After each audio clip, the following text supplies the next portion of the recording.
मंडळी, काही दिवसापूर्वीच प्रसिद्ध मराठी अभिनेत्री उर्मिला कोठारे आणि अभिनेता आदिनाथ कोठारे यांनी घटस्फोट घेतल्याची माहिती सोशल मीडियाद्वारे दिली. आता आणखी एका मराठी अभिनेत्रीच्या घटस्फोटाची चर्चा सोशल मीडियावर मोठ्या प्रमाणात रंगली आहे. ती अभिनेत्री आहे अमृता खानविलकर.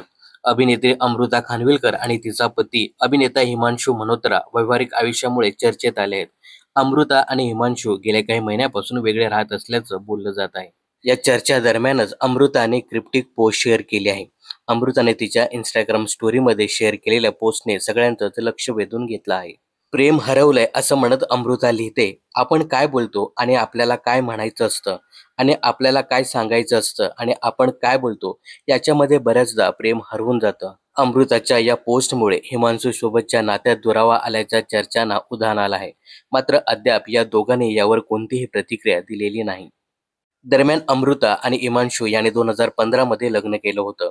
त्याआधी 10 वर्ष ते एकमेकांना डेट करत होते. नच बलिये या रियालिटी शोमध्ये या दोघांनी सहभाग घेतला होता. या शोच्या 7व्या पर्वाचे ते विजेते होते. हिमांशू मल्होत्रा हा टीव्ही विश्वातील लोकप्रिय अभिनेता आहे.